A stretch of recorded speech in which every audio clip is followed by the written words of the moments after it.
Coming up, Sean Marks and the Brooklyn Nets continue their off-season reconfiguration, this time sending out an incoming player from the Knicks trade over to the Grizzlies in return for Ziaire Williams and another draft asset. We dive into what it means in the short and long term for Brooklyn, all coming up next.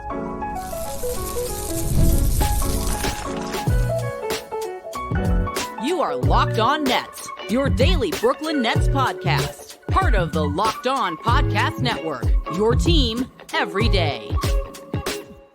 Yes, my friends, it is the Locked On Nets podcast right here on the Locked On Podcast Network. It's your team, the Brooklyn Nets, every single day. He's Doug Norrie. I'm Adam Marmbeck. We thank you, as always, for making us your first listen of the day. We are 100% free on all those great platforms. And let you know, today's episode is brought to you by FanDuel. Make every moment more all summer long. FanDuel is hooking up all customers with a boost or bonus daily. That's right. There's something for everyone every day all summer long. Visit FanDuel.com to get started. And Doug, this is an interesting casual move from the Brooklyn Nets. It's not ground shifting in terms of the player or even the pick coming back in, but I do think when we talk about Ziaire Williams and the trade with the Grizzlies, that it does have a larger impact on how we look at the rest of this summer for Brooklyn.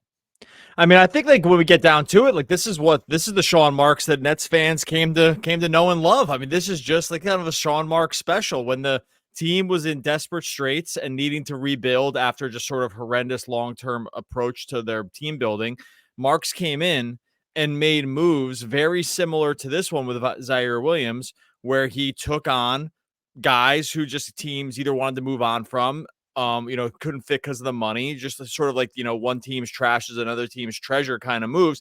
They don't all work out, but he went into the rebuild that time with these kind of moves in mind, and we're already sort of seeing that be a theme playing out this offseason. We'll get to Keon Johnson in a later episode, but when we talked about Ziaire Williams, it's like they bring him in from Memphis. We'll go through the deal, sort of the nuts and bolts of the deal, the details, yeah. But in general, these are just the kind of moves you want to see a rebuilding team making, right? Like take a swing on some upside, get another even if it doesn't work, get another asset back in the process, send out literally nothing, and just and start to put your roster back together on maybe some upside swing. So when it comes, we'll talk about Ziaire Williams here, but just on a high level, this is getting back to basics for how the Nets originally turned the entire ship around. And the moves they're making this summer already signal a guy who they already kind of get it because of the tank, but they clearly get it on like the sort of players and deals they should be targeting also. Yeah, of course. And this is, you're getting all of the fan reactions of let him cook with Sean Marks, because this is what, as you said, they're used to seeing when it didn't matter at a high level, wins and losses, and just trying to reconfigure and reconstruct the team. The other thing at a high level too is just, Ziaire Williams is also another young player. We're going to get into how talented or expectations for him around this roster.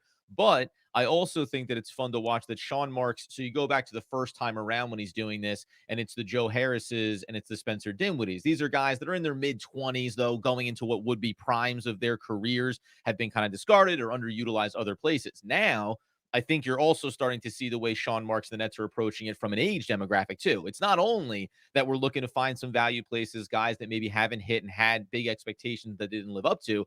It's also, though, they need to be inside of an age range for us where if it works out in the shorter long term, we still have guys that we can build and grow with potentially. And then even in the short term, we're putting together a group of players that are all young and developing.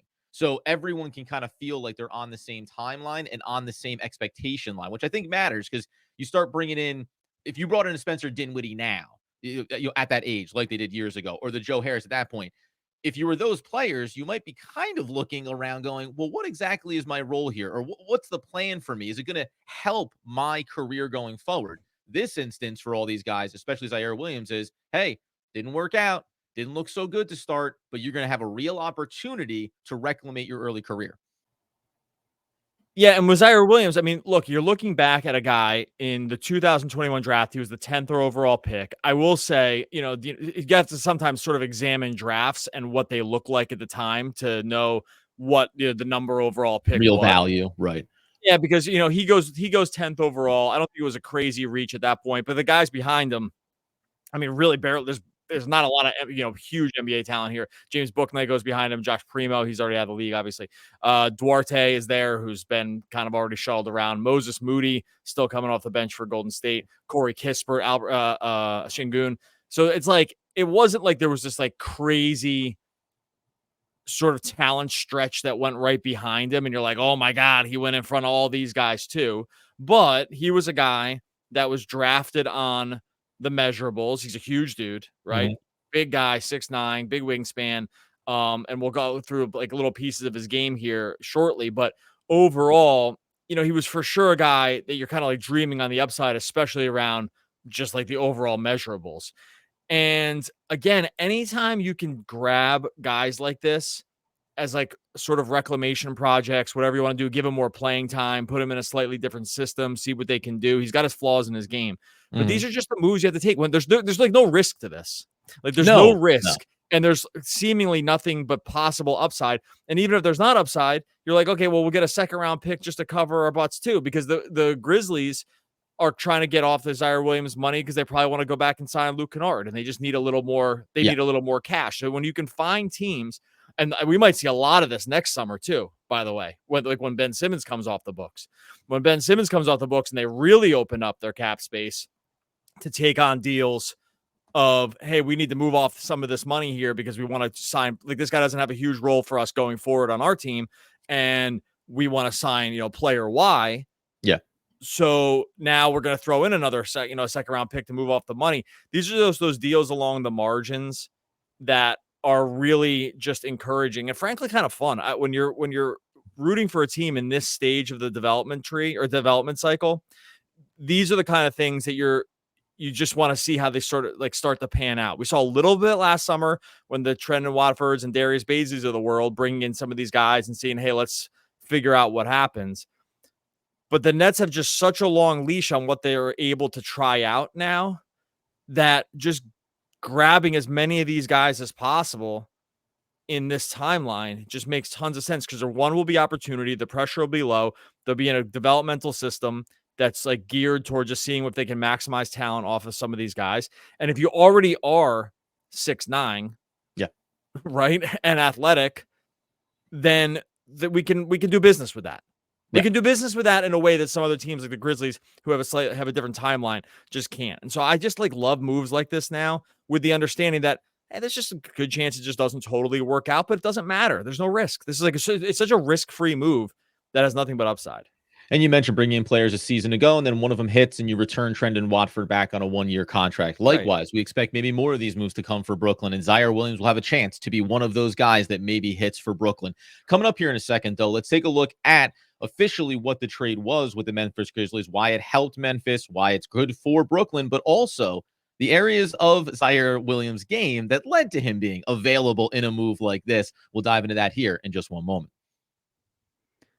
All right, before we get to that, tell you about our friends over at eBay Motors. Passion, drive, patience, the formula for winning championships is also what keeps your ride or die alive. eBay Motors has everything you need to maintain your vehicle. You're going to level up to peak performance. You get superchargers, roof racks, exhaust kits, LED headlights, so much more. Maybe you're into speed, power, or style. eBay Motors has you covered with over 122 million parts for your number one ride or die. You'll always find exactly what you're looking for. With eBay Guaranteed Fit, your parts guaranteed to fit your ride every time, or your money back. With eBay Motors, you're burning rubber, not cash. With all the parts you need at the prices you want, it's easy to make your car the MVP. Bring home those huge wins. Keep your ride or die alive at ebaymotors.com. Eligible items only. Exclusions apply. eBay Guaranteed Fit only available to U.S. customers. And as we continue today's Locked On Nets episode, talking about the Ziaire Williams trade with the Memphis Grizzlies, you mentioned it there in the first segment a little bit, why it mattered for Memphis here, trying to keep some of their other players in-house like Luke Kennard, $6.1 million in cap relief effectively for them. So it matters for a team that wants to keep guys in the building.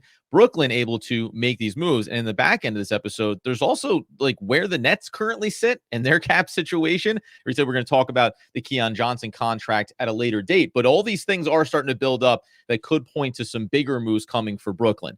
Specifically, when we look at Ziaire Williams, though, listen, he's a flawed player. The offensive game has, to put it mildly, not been going in the right direction for him since coming into the league. This past season with Memphis, 51 games, averaging 20 minutes, shot under 40% from the field, did shoot better from beyond the arc than he had the year prior, still under 31% though. That is obviously the biggest thing when you look at his game right now is there anything offensively that you're going to be able to work on and create some value on that end of the floor? Because we'll get into the defensive side where I actually think that there's very obvious things that he can do for you there, that if you like a young player, 22, about to be 23, you can get excited about that. From a Nets fan's perspective, I think it's hard to look at guys that don't have good offensive value, good offensive baseline, and get overly excited because we've seen so many versions of this in recent years. And unfortunately, like in a 3-and-D league, like if you don't have the 3, then we can just kind of D is not always enough. It's just not enough. It's just unfortunate. And like, so what a lot of times you're buying on with guys like this is that eventually they come around to shoot, right? Like he has good straight line speed. He can get above the rim on offense. It's like a little bit off the bounce, but not tons. It's like a little upright. So it's like hard for him to blow by defenders. And it's just like watching it. It's hard to really translate the on ball stuff. Cause like you can get away a little bit with the not shooting if you can get on the ball and really beat a guy pretty consistently one-on-one, but I'm not really sure that's like totally part of his game at this point. It could come around. He has done it at times, but it wasn't anywhere close to a really consistent thing. So at that point, you have to say to yourself, well, can he shoot? Because really the only way to stick long-term in the league with this kind of player is you have to get the 3-point shooting basically up to like at worst mid-30s and hopefully better. Mm-hmm. And that could be tough for him. There's been no real sign that it's going to happen yet, but you know, there are ways that it can kind of come around. So I hate to really simplify stuff to can you shoot the 3 or not, because I don't know, it's really reductive and it just like doesn't necessarily show like a great level of high-end insight, but sometimes it really is just that simple. Like if you are this big, even if you're awesome at defense, if you are this kind of player and you can't shoot the 3 and you can't hit corner threes and people don't have to close out on you and they can kind of just help off you because they know that nothing's really that bad is going to happen, it really just limits your upside in a pretty substantial way. And I that's the concern. I mean, that's the one thing that we'll just keep an eye on. Like, can he hit the threes? Then we got something. If the threes are 29%, then it might not be long for what's going on here. Does that make sense? I hate to be really simple. Like I hate to simplify it so much, but really like the way that the league is set up now, it matters so much for your 4s, which he basically is, like your length, your rangy 4s. If they have to hit threes, like they just have to be able to do it. Yeah, and it's funny too because you can think about a guy like Trendon Watford, who the Nets have brought back, obviously, and where is his value? What does that look like? And when we went back to last year, it was a lot of that. It was a lot of looking at him and saying, well, we know that he defensively, it's a different story, right? High energy guy, sometimes a little bit chaotic, but offensively it was okay. Can he come around with the 3-point shooting and offer it more consistently, offer it at volume? Then you get into the other details of him and the ball handling and all these kind of other facets. But when you talk about Ziaire Williams, it really is. If you knock down the 3, then we can get excited about the defensive end. One interesting thing, because there was a stat news. I looked up the defensive ratings for players for the Brooklyn Nets last season and where Ziaire would slot in. But one interesting thing about it, I brought up compared to Trendon Watford, just because they're same age range. They're going to maybe be coming off the bench in certain roles for this team. They're not going to be identical in terms of what they're asked to do. But when you talk about Williams being a bigger player, he's 6'8", but his wingspan is only 6'10". Now, you say only 6'10", but Trendon Watford has a 7'2" wingspan. And it is one of those things, when you think about the extra value, sometimes the devil is in the details around, well, you're big, but you're not a huge player. Trendon Watford has 30-plus pounds on Ziaire Williams. So it's like, in terms of size, physicality, presence, and ability, even on the offensive end, we saw this a lot with even at the highest level, Mikal Bridges type players. Hey, even if you have some of the skill set to do some things offensively, if you don't have the physical presence to be able to adjust to different defensive assignments, that matters too. See a matchup and say, I can take advantage of it because I'm bigger, because I'm more physical, I got more mass. And this is a little bit of the classic Brooklyn Nets model where you go, well, a lot of stringy kind of guys here. How are we going to put some weight behind it? And that's really a subset of whether or not he can shoot the 3 or otherwise. But there's more than just that there in terms of where does Williams need to improve to have value for this team. Yeah, like a wing like that, like a 6'9" wings or 6'9" height, you kind of want to see like a 7'1" wingspan, like Yeah. just because the arms are really long and they're gonna really cause a lot of problems. I mean, there's just like a lot of guys like this in the league, and then the guys who have like equal By the or way, real not, quick, by the way, offensively, like it kind of matters that your shot is getting off a bit lower than it might be if you had, bigger wingspan. We always think defensively related, but your shot goes off higher. It's the Kevin Durant, right? It kind of doesn't matter if you defend me perfectly because I'm taller than you. My release is higher than you. Like that matters as well, even in the offensive game. Sorry. For sure, for sure. And the guys you're able to see I would overcome wingspan, right? Guys who like Desmond Bane was a guy like this. It was like, Mhm. okay, well, he's just like really good on the ball too, right? Yeah. He can just end up shooting really, really well. Right. You can overcome the wingspan stuff. Like Blake Griffin had like kind of shorter arms. Okay, great. He could jump over cars. You know what I mean? Like, it's just like, and he could shoot, like he shoot the mid range, like really, really well and just get to his spots. And so you can overcome that kind of stuff, but if you don't have like super great on ball stuff, then you just start checking down the boxes of where it could be problematic. So I don't really want to go negative on this Williams thing No, no, because no. it's mostly just being realistic. And I know sometimes we get heat because it's like, oh, you got to caveat everything. Hey, guess what? That's life. It's like it's never super clear. If you think everything's super crystal clear, you've done a bad job of like examining sort of how the world works. But in general, there's still enough, again, like easily enough to do business with here. Yeah. And so it's mostly pointing out like why Memphis might have been okay moving on from him, even with the money considerations. It's like, hey, we have other guys here. We have other wings. It's a little hard to translate it. We've had other guys sort of make the leap, like Vince Williams can kind of like just do a lot more playing the three. And we're just going to kind of run out of space here, and we're going to run out of money. So it's easier for like Memphis to tell them the story about why they might move on and try to save a little cash for a guy like Kennard, who can do one thing in the NBA really, really well, which is shoot threes. Yeah. And so I think like with Williams, if you just like understand what if you understand what some of the downsides are to him, you can understand why Memphis would be okay with it. But then you can also understand how to level your expectations about him coming in, but also know what he can improve on where you'll know the Nets have hit on something or not. Because if you see these things happen, then you'll know the Nets kind of won the trade, if that makes sense. And by the way, you go over and look at his shot chart, like because as you say, things should be caveated. There should be a dozen different angles around, especially moves like this. He's a young player. You hope he can turn it on. If you go over and look at his shot chart, it is at least, positive from a couple of standpoints. One, when he's in and around the basket, the guy's crushing it, right? He's 57% at the rim. But in terms of his perimeter shooting this past season, he was 18 of 46 from the right corner, 39%. He was from the right wing, 38.5%, 10 of 26. He struggled from the opposite corner, only 24%. Struggled from the left side, only 29%. And above the break threes, 24%. But like, if you look over there and you can say, hey, I saw a guy that took 70 3-point attempts from the right wing and the right corner at a successful rate. Okay. That means that, that's probably part of it too here. You're making the deal for a lot of different reasons, including getting a 2030 via Dallas second round pick. Like this is all part of it for Brooklyn, but that's what you probably look at. Young still has some upside here. And then we'll talk about not only what it means for the Nets going forward in a second, but also a key defensive stat when it comes to his rating and why, hey, if you're going to look at young players, having someone like him in the building for a year to take a look at can really be helpful going forward as you rebuild. We'll dive into all that coming up here in just one moment. All right, before we get to that, tell you about our friends over at FanDuel. Look, you love sports. I love sports. We love them so much. We never want them to stop. Sometimes it can make it feel like the summer's slowing down a little bit, but that's right. MLB action's going all summer long over at our friends on FanDuel. When I say MLB action too, it would take me the rest of this episode and maybe 4 more episodes to read you just about some of the stuff that you can get in on MLB when it comes to FanDuel. You can just go into every single game. You can go, players to hit a home run, to record a hit, go 2+ hits, record 2+ total bases, strikeouts. You can get every player alt strikeouts, combined alt strikeouts. Again, it would take multiple episodes to roll you through all the different kinds of action you can get on FanDuel. This summer, FanDuel is hooking up all customers with a booster bonus daily. That's right. There's something for everyone every day, all summer long. Head on over to FanDuel.com and start making the most out of your summer. FanDuel, official sports betting partner of Major League Baseball.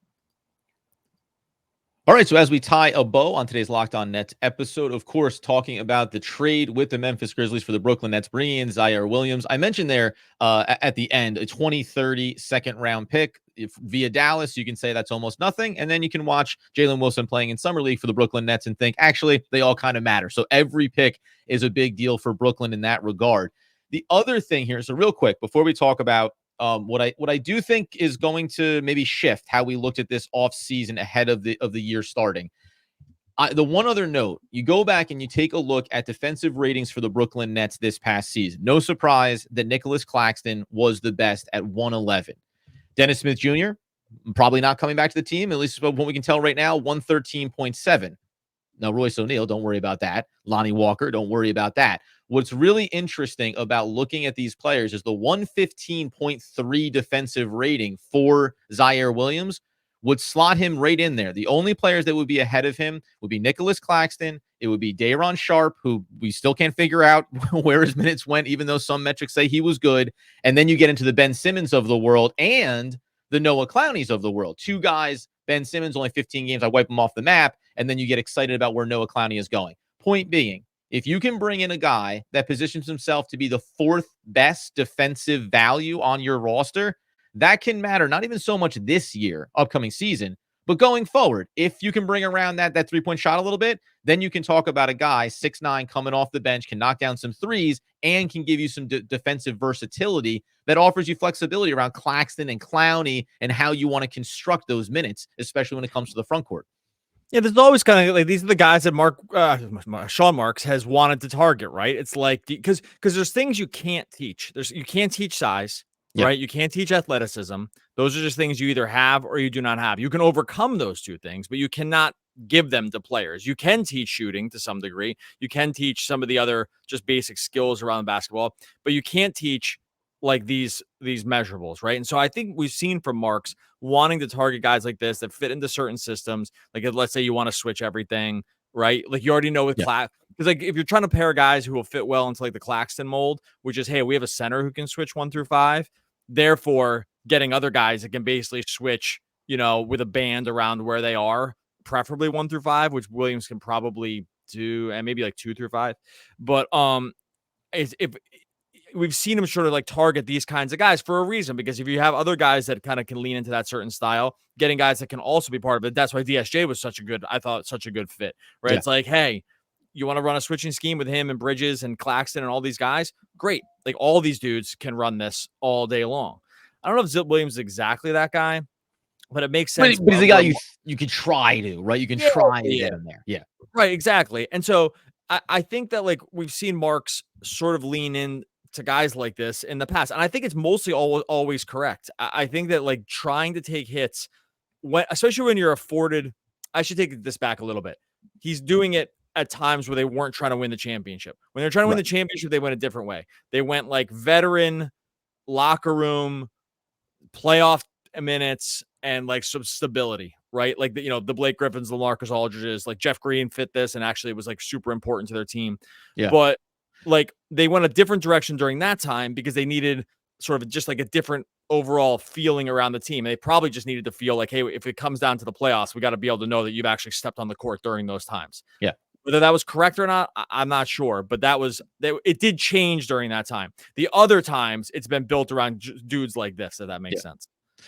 No, 100%. Actually, it's funny when you bring up that past iteration in the championship level of teams, and you said it there. Was it the right choice? I actually think that the right choice, no matter what type of team you are, when you're a championship team, should be the blend of both. You should be thinking about veteran players that make sense in certain roles, and you should also be taking flyers on guys. Because guess what? If one of those younger players pop, all of a sudden, it changes what the dynamic is of your roster. Whereas with veterans, you're always saying, well, we know. Give us the baseline. Give us the baseline. That's cool until Blake Griffin, starts to lose the game. Until you have a guy like LaMarcus Aldridge who never really gets on the court for you. Like you realize that you restrict or limit yourself in terms of expanding what your bench or support players can be. It's going to be bad. It's going to be bad in 2 years, right? Like Yes, it's going to right. be in 2 years later. Now, if you win the championship, who cares? Right? Yes. Like 2 years can be 2 years. If you win the championship, then it was the right move. So I'm not like really actually taking him to task on any of those moves. I was actually just correcting myself to say he's taking swings on guys like this. And I was Oh, yeah, yeah, remembering yeah. that there was a time period where it was like, oh, maybe Goran Dragic is the guy. And it's like, I don't know. Right. And so, Yes, but so that's kind of the great example, right? Goran Dragic versus young talent X, who you think was a late first round prospect. And I wouldn't even say, this is funny, we're getting a little off the tangent, but I don't mind it. Not in the Ziaire Williams mold where you're like, well, we've gotten a pretty big sample size at the NBA level and it hasn't really worked, right? You're kind of into the mode now of, is he fixable? I mean, more like guys that maybe have been a few years in the league as usually role kind of players, back end of the bench. Younger guys, though, that if you take a flyer on them, you're like, oh, maybe it's just about expansion of role, and all of a sudden they show you a little bit more value for a team that they weren't getting elsewhere. That being the case, the other part of this is we had said few episodes ago that it may look like the Nets aren't going to make any other big moves in terms of trading the veterans, Cameron Johnson, Dorian Finney-Smith, Dennis Schroeder. Then I did come back around and just remind myself that the summer is long and the regular season isn't until October. And I did realize, I got a little bit of time here. Something could happen.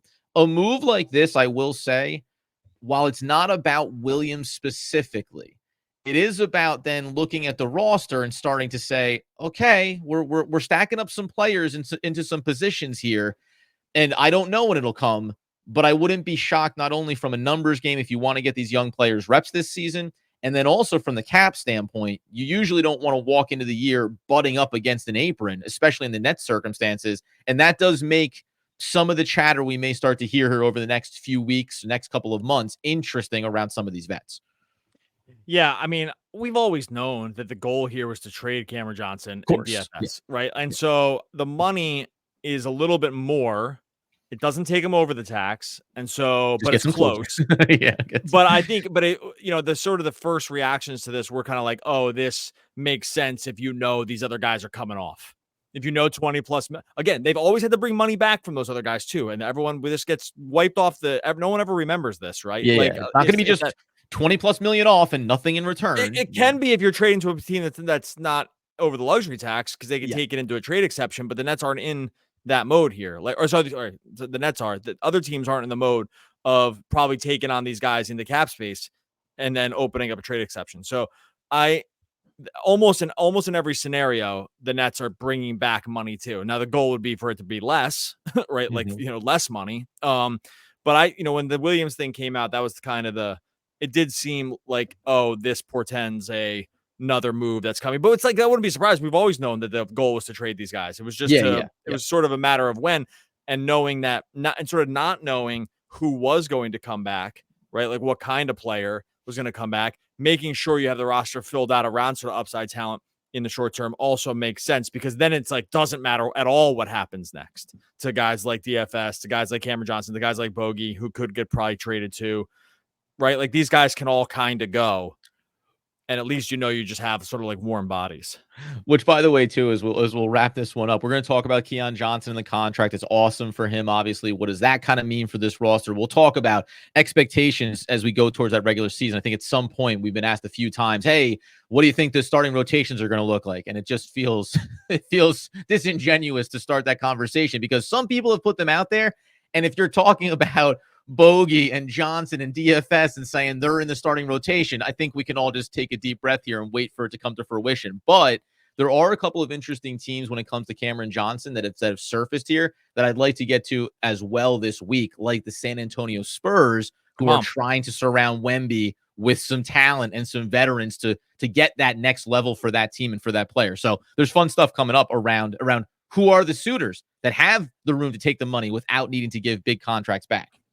There you go, baby. All right, we're going to be here That's all a tease, summer Doug. long. That's a tease. The best in the business.